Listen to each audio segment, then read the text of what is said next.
In the past, when I have conducted grief workshops or grief rituals, when I publicize that I'm going to do something like that, I'm often asked, well, what kind of grief are we going to focus on? And it's a difficult question to answer because there is no way that the various forms of grief are not all connected with each other. So I'd like to talk about the 5 gates of grief that Francis Weller talks about. He's the author of The Wild Edge of Sorrow, a book which I highly recommend. Francis is a psychotherapist in Northern California, a longtime friend and colleague. Let's talk about these gates and what we can do with them. The first gate is everything we love, we will lose. Every person, every pet, every job, every family member, every friend, our health, our mobility, our creativity, every hope and dream. Loss is part of life, and everything we love, we will lose.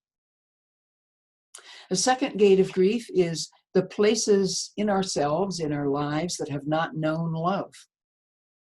Francis Weller says what we learn from our parents, the slow, insidious process of carving up the self to fit into the world of adults. We become convinced that our joy, sadness, needs, sensitivity, and all of that are the cause of our unacceptability. That these pieces of who we are in fact shameful. So we need to bring back the places in ourselves that have not known love and mourn for that loss.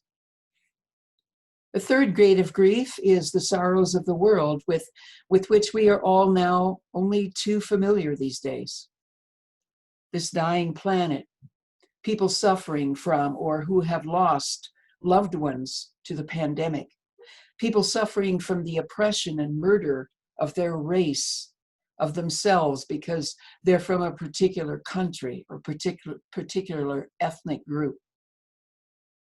The innocent war victims, the children in cages at the US border, the homeless on the streets, the lonely and forgotten in nursing homes, those who've been sexually abused and those who've become trafficked and enslaved in the pedophile industry.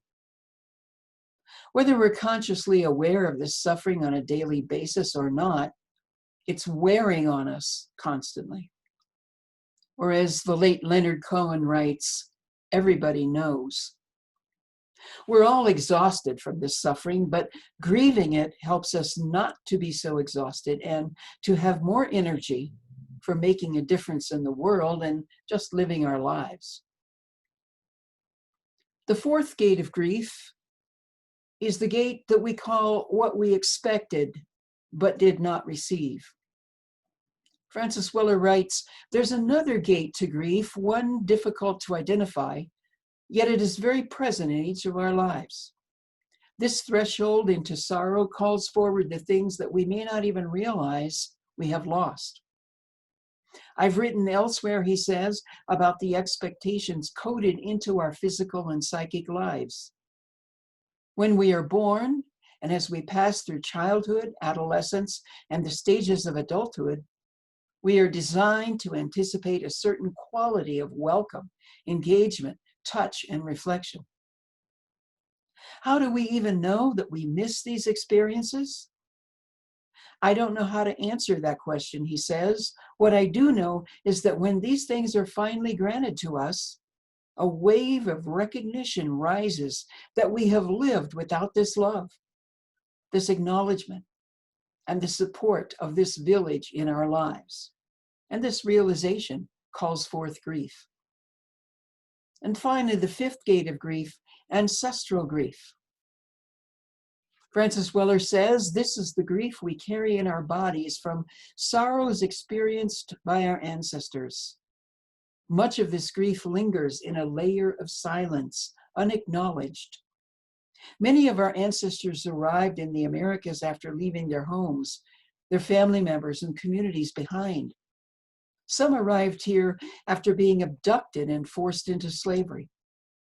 These generations often survived without a feeling of home, living only with marginal connections with the old ways to guide them. The traditions that had nourished and held their people for hundreds, if not thousands of years, were difficult to sustain on the new continent. So as you can see, all these forms of grief are connected, and they all weigh on us as the global crisis increases and intensifies.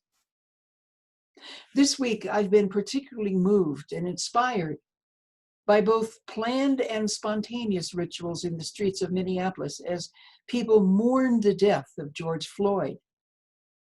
Thank God for the peaceful protests all over the country, but how desperately we need to water the fires of activism with the tears of sacred grief.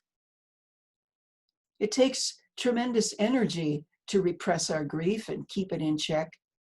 But when we release it in a safe space and with support, it lightens the load, energizes us, and makes space for joy and celebration.